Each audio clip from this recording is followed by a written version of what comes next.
যিমান পাৰো আমি আমাৰ টার্গেটত আমি কাম কৰি যাম আৰু नै आदामोना क'क्राझारनि आसाम सरकार थासेयाव दिल्ली सरकार थासेयाव दुलाराय बर' फरायसा आफादा हेफाजाब मदद होनो गोनां जादों। बेनिफ्राय देरसिन मा दं? बेसेबांबा गोजानाव थानानै थाखा फैसा हरोबा सोरनिबा गोसोआव गोजोननाय नङा। सोरनिबा खैफोद आफोदाव 5 मिनिट 10 मिनिट 1 घन्टा 2 घन्टा सानसे साननै एखे लोगो सोरनिबा खैफोदाव थायोबा बेनिफ्राय देरसिन आरो जेबो गैया। जेब्ला कारगिल दावहा जादों बे समाव एक्स-बिलटिनि गेदेरमाफोर बर' हारिनि गेदेरमाफोर जोंनि हादोरनि मिलिटारि गोनांथि जानायाव कारगिल दावहायाव बर' सेंग्राफ्रा जोंनि हादोरनि थाखाय दावहा नांनो थाखाय आवगायगोन भारत सरकारनो बेबायदि मेसेज हरदों। थिग आसाम सरकारा नांगौ टाइमाव हेफाजाब मदद होनो हायाखै, दिल्ली सरकारा नांगौ टाइमाव हेफाजाब मदद होनो हायाखै। बे समाव दुलाराय बर' फरायसा आफादा खस्थ' खालामहैदों दैबानायाव। जेब्लाबो जोंनि हादोरनि खैफोद आफोदाव बर' हारिया गसंगोन। बुहुमनि गेजेराव दुलाराय बर' फरायसा आफादा बर' हारिखौ सिनायथि होदों। बेनिफ्राय देरसिन जेबो गैया। जेब्लाबो जोंनि हादोरनि खैफोदाव बर' हारिया गसंगोन बेखौ दुलाराय बर' फरायसा आफादा मेसेज होदों। সৰু মানে য'ত মানে মটৰচাইকেল ডুবি আছে কিবা বস্তু বাহিনী ডুবি আছে কলত তো এইবিলাক মানে আমি উদ্ধাৰ কৰাত মানে সহায় কৰিছোঁ আৰু আমি सरकार थासेयाव दिल्ली सरकार थासेयाव दुलाराय बर' फरायसा आफादा हेफाजाब मदद होनो गोनां जादों। साफ्रोमबो एक्सन गिबिफ्रा गोसो जादोंमोन। दैबाना जानाय जायगायाव एक्सन गिबिफ्रा थांनानै थाखा फैसा होनो हायाबाबो हेफाजाब मदद होनो नाथाय आखायाव रां गैया। बै जायगासिम थांनानै हेफाजाब मदद होनो थाखाय बै जायगासिम थांनो थाखाय गारि गुरा नांगोन आरो बे जायगायाव थानानै जानो लोंनो थाइसे थाइनै रांबो नांगोन। एक्सन गिबिफोरनि आखायाव रावनिबो आखायाव जोंहा थोजासे रां गैया।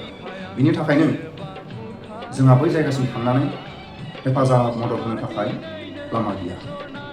दिनैनि समाव सानब्रै सानबा दुलाराय बर' फरायसा आफादनि खस्थ' खालामहैनाय गाव गावनि बेसेन गोसा समखौ सोरबा कलेजाव थांनांगौ, सोरबा गावनि न'खरनि बेसेन गोसा समखौ गाव गावनि गथ' गथायखौ नागारलांनानै सानब्रै सानबा जाहैबाय।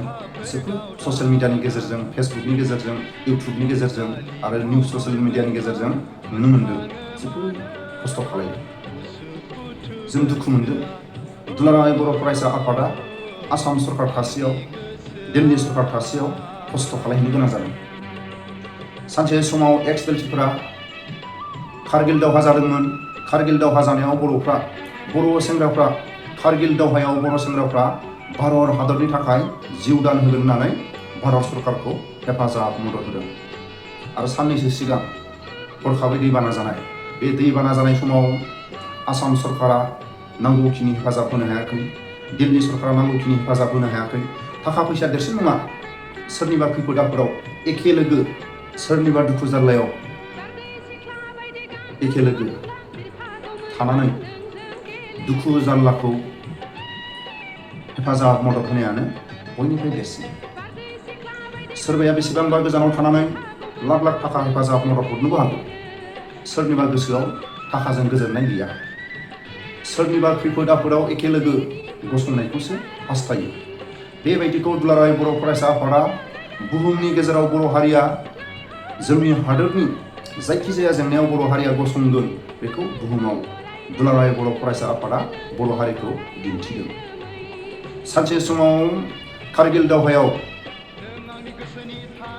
आर्मिनि गोनांथि आरो कारगिलनि दावहायाव दावहा नांनो थाखाय माखासे दावहा नांनो हाग्रा आवगायनो हाग्रा गोनांथि जानाय समाव एक्स-बिलटिफोरा आरो जोंनि बर' हारिनि गेजेराव भारत सरकारजों बर' सेंग्राफ्रा कारगिल दावहायाव गसंगोन। बर' सेंग्राफ्रा भारत हादरनि थाखाय बर' सेंग्राफ्रा जिउ दान होगोन बेबायदि भारत सरकारखौ हेफाजाब मदद होदों। आरो साननैसो सिगां दैबाना जानाय समाव आसाम सरकारनि हेफाजाब मदद होनो हास्लाबैयाव भारत सरकारनि हेफाजाब मदद होनो हास्लाबैयाव दुलाराय बर' फरायसा आफादा गाव गावनि बेसेन गोसा समखौ बै दैबाना जानाय जायगायाव थांनानै रायजो राजाफोरजों एखे लोगो दंहैयो। सोरबा सानब्रै जाबाय, सोरबा सानबा जाबाय। बेबायदि खस्थ' खालामनायखौ ससियेल मिडियानि गेजेरजों नुनानै जोबोद गोसो गोरबोआव दुखु नांदों। जोंबो थांनो गोसो जादोंमोन एक्सन गिबिफोरनि आखायाव बै जायगासिम। थांनो थाखाय गारि गुरा आखायाव गैया, थाखा फैसा गैया।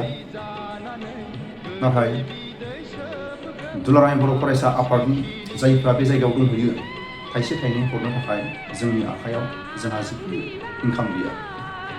जों बुंनोल' हायो, जोंनि बर' हारिनि गेजेराव थाखा फैसा गोनां बर' थिखादारफोर, जायफोर जोंनि बर'नि खुंथायाव थानाय दुलाराय बर' फरायसा आफादनि खस्थ' खालायनायखौ ससियेल मिडिया, इउटुब, फेसबुक नुदों। नाथाय सासेबो सोरबा बर' MLA, बर' MP, सोरबा खुंथायाव थानाय दुलाराय बर' फरायसा आफादनि खस्थ' खालायहैनाय जायगायाव थांनानै रावबो खबर लायाखै। मा जादों, मा लोंदों, माब्रै दं, थानाय उन्दुनाया माब्रै, रावबो बर' MLA, रावबो बर' MP, सोरबा बर' मन्त्रि, सोरबा बर'नि खुंथायाव थानाय खबर लानो थांनाया जोबोद दुखुनांथाव। एक्स-एन-डि-पिफ्रा गोसो जादोंमोन दुलाराय बर' फरायसा आफादनि सिनियर जुनियर आरो बिबानाव थानाय गेदेरमाफोरजों एखे लोगो थांनानै हेफाजाब मदद होनो। नाथाय साफ्रोमबो एक्स-एन-डि-पिफोरनि आखायाव बुंनो थाङोबा 100आव 99 एक्स-एन-डि-पिफोरनि सोद्रोमाफोरनाव बै जायगासिम थांनो थाखाय गारि गुरा गैया। 100 जननि बिथोराव 10 जननावल' गारि गुरा दं जानो हागौ, 10 जननियावल' थाखा फैसा दं जानो हागौ। नाथाय 90 जनावनो आखायाव दा मोनायाव माखौ जानो, गाबोन माखौ जानो, समफोर बबे फैसाजों केस थारिख मारिनो, बेबायदि गोदाव सोराव जानानै दं एक्स-एन-डि-पिफ्रा। बेनि थाखायनो आं खावलायो, जायखिजाया जोंनि बर' गेदेरमाफ्रा, रायजो राजाफ्रा दुलाराय बर' फरायसा आफादनि बै जायगायाव खस्थ' खालायहैनायाव जायफोर थाइसे थाइनै जायफ्रा हरनो हायो, जोबथारनायाव आं बेखौल' खावलायो, जोंनि बर' हारिनि थाखा फैसा गोनां बर' थिखादार, जोंनि बर'नि सोरबा सासे सानै MP, MLA, जायफ्रा खुंथायाव दं, दुलाराय बर' फरायसा आफादा बर' हारिनि बुहुमाव सिनायथि होनो थाखायसो बर' हारिया जोंनि हादोरनि खैफोद आफोदाव अराय सम गसंगोन। मोनफ्रोमबो जोंनि हादोरनि जेंनायाव बर' हारिया गसंगोन, बेखौ बुहुमाव दुलाराय बर' फरायसा आफादा दिन्थिगोन। जेब्ला कारगिल दावहा जादों, बे समाव एक्स-मिलिटारिनि गेदेरमा आरो जोंनि बर' हारिनि गेदेरमाफ्रा जोंनि हादोरनि मिलिटारि नांगौ जानायाव, कारगिल दावहायाव दावहारु नांगौ जानाय समाव बर' सेंग्राफ्रा आवगायदों। थिग दिनैनि समाव दुलाराय बर' फरायसा आफादा बुहुमाव बेखौनो सिनायथि होदों, जोंनि हादोराव जायखिजाया जेंनायाव बर' हारिया गसंगोन। आसाम सरकारा दैबाना जानाय जायगायाव हेफाजाब मदद होनो हास्लाबाखै, भारत सरकारा हेफाजाब मदद होनो हास्लाबाखै। बे समाव दुलाराय बर' फरायसा आफादा बै जायगासिम थांनानै खस्थ' खालायहैदों। बे खस्थ' खालायहैनाय फेसबुक, इउटुब, ससियेल मिडिया नुनायानो बुहुमाव बर' हारिखौ सिनायथि होनाय। मोनफ्रोमबो जोंनि हादोरनि जेंनायाव बर' हारिया गसंगोन, बे थांखिखौ लानानै दुलाराय बर' फरायसा आफादा गाव गावनि बेसेन गोसा समखौ सोरबा कलेजाव थांनांगौ, सोरबा गावनि गथ' गथायखौ स्कुलाव दोनलांनांगौ, गावनि न'खरनि सोरबा बेमार जानानै थानाय सोरखौबा गालांदों, बै जायगायाव दंहैयो। बेनिफ्राय देरसिन मा दं? बेसेबांबा गोजानाव थानानै थाखा फैसा हरोबाबो सोरनिबा खैफोद आफोदाव गोजोननाय नङा।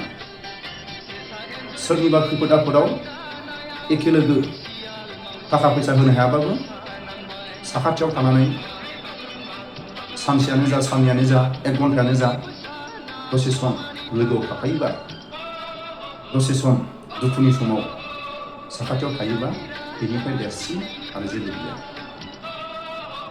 आंनि बुंनाय, आंनि खावलायनायाव गोरोन्थिफोर जायोबा आं निमाहा बियो।